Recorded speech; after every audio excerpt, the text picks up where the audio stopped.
አሰላሙ አለይኩም ወራህመቱላሂ ወበረካቱ። ሰላም ውድና የተከበራችሁ ቤተሰብ እንዴት ዋላችሁ? ደህና ናችሁ? እኔ ጋር ሁሉ ሰላም አልሐምዱሊላህ።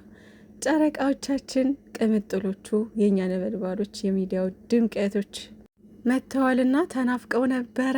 ወይኔ ጉዴ በናፍቆት ሲጥልንል እና ስላየዋቸው በጣም ደስ ብሎኛል። የኛ ውዶች እንግዲህ እዚህ ቦታ ነበር ማለት ነው የሄዱት እና አይ ቲንክ ሲመስለኝ ሩቅ ነው አይደለ? ሩቅ ይመስለኛል። ያው የምታውቁት አውቁታላችሁ፣ እኔ ግን ስለማላቀው ነው። እና ሩቅ ይመስለኛል ደግሞ እንደሚታየው ዳገቱ ምናምን፣ ወይኔ ተራራው በጣም ነው የሚያደክመው እና ድክምክም ብሏል የኛ ውዶች። ሀይሚዬ የኔ ቆንጆ የኔ ድንቡሽውሽ ብሩኬ ወንድሜ ድክም ብለዋል። እንግዲህ ፍጼም አለ ከኋላ ምናምን። ብቻ ስላየኋችሁ ምናምን በጣም ደስ ብሎኛል። በጣም ነው የተደሰተው ብዙ ሰው፣ በጣም ማለት ነው ከሚገባው በላይ ብዙ ሰው ተደስቷል። የምር ያው ሰው አለ አይደለ ባመነበት ነገር ወደ መልካም ነገር ሲመጣ ደስ ይላል። ያው እና ባላችሁበት ፈጣሪ ይጠብቅልን። እንግዲህ ዛሬም ስለሚደካክም አይ ቲንክ እየተመለሱ ይመስለኛል ባልሳሳት እና ያው ዛሬም እረፍት ሊያደርጉ ይችላሉ ማለት ነው ስለሚደክማቸው። ከዛ ወይ ነገ ይመጣሉ ብዬ አስባለሁ። ዛሬም ሊመጡ ይችላሉ፣ አላሁ አለም እንግዲህ። እና ውዶችዬ ብቻ ስላየናቸው በጣም ደስ ብሎናል። በየትኛውም ሰዓት ይምጡልን፣ ምንም ችግር የለውም። እስከ ዛሬም እንግዲህ ሶስት ቀን ሆነና ዛሬ አራተኛ ቀናቸው ይመስለኛል። አራት ቀናቸው ዛሬ እና እንግዲህ 3 ቀን ቆይተው ነው ማለት ነው እየተመለሱ ያሉት ይመስለኛል። እየተመለሱ ነው አይደለ ባልሳሳት። እና ውዶቼ በሰላም እንግዲህ ወደ ሀገራቸው በሰላም ያስገባቸው። አላሁ አለም የት እንደሆነ ይሄ እርቀቱ ምናምን የት አካባቢ እንደሆነ አላቀውም። ያው ሲባል ነው የምሰማው ምናምን። እና እንግዲህ ተራራውን ምናምን ዳገቱን አይታችሁታል። ያንን ሁሉ እንግዲህ ብቻ ይመቻችሁ የምር። እና በጣም ብዙ ሰው ደስ ብሎታል። ቲክታክ ላይ ኮሜንት ላይ እያየሁ ነው ምናምን በተለያየ መንገድ እንደዚህ ዩቲዩብ ላይ ምናምን። እና እኔ ደግሞ ትላንትና በዛች ሀና ነው ስሟ ወደ ሳኡዲ ማን ነው ከሳኡዲ ወደ ኢትዮጵያ ልትገባ ስትል ምናምን እንትን ያለችው ልጅ የታገተችው ልጅ ማለት ነው። እና ሞታለች ብለው ከዚህ በፊት አብስረው ነበርና በጣም አዝኜ ነበር ወላሂ። ብዙ ጊዜ እያየኋት ነበር፣ ልብስ ምናምን ትሸጥ ነበር ምናምን ማስታወቂያ ስትሰራ ቲክታክ ላይ ምናምን አውቃት ነበር ማለት ነው። በዛ ላይ የሀገራችን ልጅ ነች እና በጣም ነበር ያሳዘነችኝ። አሁን ደግሞ ሌላ ትኩሳት ተሰማና ሰው በቃና ትናንትና እሱን ላይቭ ላይ እያዳመጥኩ እነ ብሬክስ ጋር ምናምን ገብቼ እነ ሳሪ ጋር ምናምን ማለት ነው ብዙዎቻችሁ ታውቋቸዋላችሁና በጣም አዘንኩኝ የምር። ብዙ ነገር በቃ ብዙ ወደ 50 ምናምን ሺህ ሰው ነበረ ቁጭ ብሎ ሲከታተላቸው የነበረውና አንዱ ሲገባ ምናምን ሌላ ሀሳብ ሲሰጥ ምናምን በቃ እሱን ሳይ አምሽቼ ነበረና የተኛሁት። ከዛ ቀን አካባቢ ትንሽ ረፍት አድርጌ ነበረ። ልክ ከእንቅልፌ ስነሳ ምናምን ያየኋቸው ጨረቃዎቻችንም ማለት ነውና በጣም ደስ ብሎኛል። እንግዲህ ለዛች እህታችንም ጸሎት አድርጉላት፣ ዱአ አድርጉላት ውዶቼ። በሰላም በቃ ወጥታ ጥሩ ዜና እስክንሰማ ድረስ ያው እንግዲህ በስደት ላይ ያሉ እህቶቻችንም ያለ እረፍት እንቅልፍ በማጣት ምናምን የእሷን ደህንነት እና እሷን ከዛ ካለችበት ነገር ለማውጣት እየተረባረቡ ነው ያሉትና እኛም ደግሞ ሼር እናደርጋለን ኢንሻአላህ በተቻለና አቅም ማለት ነው። ሼር ሪፖስት እያደረጋችሁ ለሁሉም ተደራሽነት እንዲኖረው አድርጉ። እንደዚህ በስደት እህቶቻችን አንድ ነገር የሆነ ነገር ሲሆኑ መተባበር ያለብን ራስ በራሳችን ነው። ገባችሁና ማንም አይደለም፣ እርስ በርሳችን መተባበር መቻል አለብን። እና ውዶችዬ በያላችሁበት እናንተንም አላህ ይጠብቃችሁ ከመጥፎ ነገር ሁሉ ውዶቼ።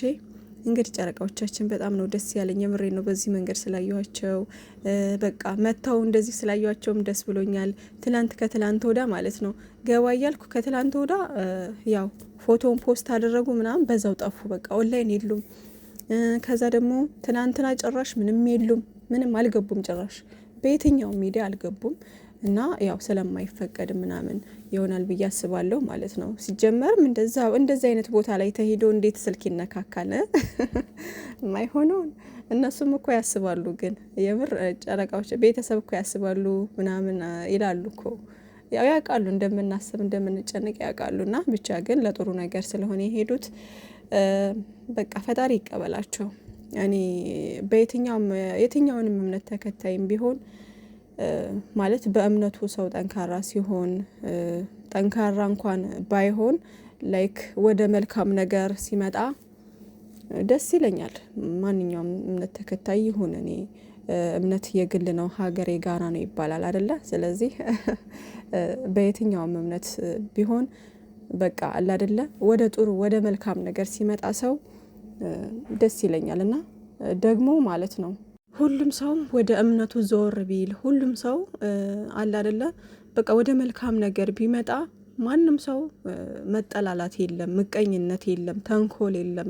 በቃ ሁሉም ሰው መልካም ነው የሚሆነው። ገባችሁ? አሁን የምናየው ነገር አሁን በቃ ብዙ ነገር እናያለን አይደለም? የሆነ መጨካከን፣ ተንኮል፣ ምቀኝነት በቃ በብዙ ነገር የተተበተብን ነን እኛ ሰዎች ስንባል፣ በተለይ ሀበሻ በቃ እና ያው ሀበሻም ባይሆን በዚህ ሰዓት ላይ ዓለም ላይ በሙሉ የሰው ልጅ የራሱ የሆነ ችግር አለበት። ግን በእኛ ደግሞ ትንሽ ይገናል መሰለኝ። እና ይገናል ስላችሁ የእኛ ትንሽ በለጥ ይላል መሰለኝ አሁን ያለንበት ጊዜ ማለት ነው። ደግም ሰዎች በዛው ልክ ናቸው እኛ ጋር፣ ክፉም ሰዎች በዛው ልክ ናቸው። ብቻ ግን አሁን የምናየው መጠላላት፣ አሁን የምናየው መጨካከል ምናምን አይኖርም ነበር። ግን በእምነታችን ደካማ ስለሆን ነው ማለት ነው ውዶችዬ። ብቻ ለማንኛውም መልካም ያሰበን ፈጣሪ የልቡን መሻት ይሙላለት፣ መልካሙን ነገር ሁሉ ይግጠመው። መጥፎ ለሚያስብ ደግሞ ያው የጊዜ ጉዳይ ነው፣ ፈጣሪ የስራውን ይሰጠዋል። እና ሁላችንም ጥሩ ነገር ለማድረግ ጥሩ ነገር ለማሰብ በጥሩ ነገር ላይ ለመገኘት እንሞክር ማለት ነው። ከዛ በተጨማሪ ደግሞ ማለት የምፈልገው ነገር እዚህ ጋር ከጓደኛም ሆነ ከባልም ሆነ ከሚስትም ሆነ ሲሰጣችሁ ያ ሰው ወደ ጥሩ ነገር ነው የሚመራችሁ ማለት ነው። እና ጥሩ ሚስት ስትኖራችሁ ታጠነክራችኋለች፣ ብርታት ትሆናችኋለች፣ ጥሩ ነገር እንድታደርጉ ጥሩ ነገር ወደ ጥሩ ነገር እንድትገቡ መስመራችሁን ታስይዛችኋለች። ጥሩ ባል ሲኖራችሁ እንደዚሁ ደግሞ ወደ ጥሩ ነገር ነው የሚመራችሁ፣ ወደ መልካም ነገር ነው የሚመራችሁ። እናንተ በመጥፎ ነገር ወይም ደግሞ በስሜት ወይም ደግሞ በተለያየ ነገር ተሰናክላችሁ እንዳትቀሩ መስመር ያስይዛችኋል። በቃ የሆነ ወደ መልካም ነገር እንድትመጡ ህይወታችሁ ያማረ እንዲሆን፣ የፊታችሁ ነገር ያማረ እንዲሆን፣ ፊት ለፊታችሁ የሆነ ብቻ ደስ የሚል ነገር እንዲሆን መንገዳችሁን ያመቻችላችኋል ከፈጣሪ በታች ማለት ነው። ገባችሁ? እና ጥሩ ባል ይስጣችሁ፣ ጥሩ ሚስት ትስጣችሁ፣ ጥሩ ጓደኛ ይስጣችሁ። ጥሩ ነገር ሲሰጣችሁ እናንተን ወደ ጥሩ ነገር ይዟችሁ ይመራል። ገባችሁና ሀይሚዬና ብሩኬ ሁለታቸውም የሆነ የራሳቸው የሆነ ምርጥ ነገር አላቸው። ገባችሁ? ብሩኬ በዚህ ነገር ብሩኬ አሁን ወንድ ልጅ ነው አይደለ? ወጣት ነው ምናምን የሆነ ሌላ ነገር አማያታለው ልጅ በዚህ እድሜው የሆነ እያየናቸው ነው። በዚህ እድሜ ላይ ያሉት በዚህ ኤጅ ላይ ያሉት ሰዎች እንዴት ምን አይነት ቦታ ላይ እንደሚገኙ ምን አይነት ነገር እንደሚያታላቸው ምናምን፣ ግን እነሱ እንደዛ አይደሉም። በጣም ምርጥዬ ልጆች ናቸው ምናምን። በተቻላቸው አቅም ጥሩ ቦታ ላይ ለመገኘት የሚጥሩ አይነት ልጆች ናቸው። እና ብሩኬም ደግሞ ባለፈው እንሄዳለን ፈጣሪ ከፈቀደ ምናምን ብሎ ነበረ። ሚስቱን ይዞ ደግሞ ሄደ ማለት ነው። ያለውን ነገር በተግባር አሳየ። ከዛ ደግሞ ሀይሚዬም ቅመምዬም ደግሞ የእሱን ሀሳብ ተቀብላ ምናምን አጠንክራ አብረው ደግሞ ሄዱ ማለት ነው። እና በጣም ደስ የሚል ነገር ነው። በቃ ሁለታቸውም የሆነ የራሳቸው የሆነ ምርጥ ባህሪ ያላቸው አንድ አይነቶችም ናቸው። አብዛኛውን ደግሞ አንድ የሚያደርጋቸው ነገር ብዙ ነገር አለና ፈጣሪ መጨረሻችሁን ያሳምርላችሁ። በቃ እኔ ይሄን ነው ማለት የምፈልገው የኔ ውዶች። ስላየዋችሁ ደስ ብሎኛል። መልካም ቀን ይሁንላችሁ። ባይ ባይ።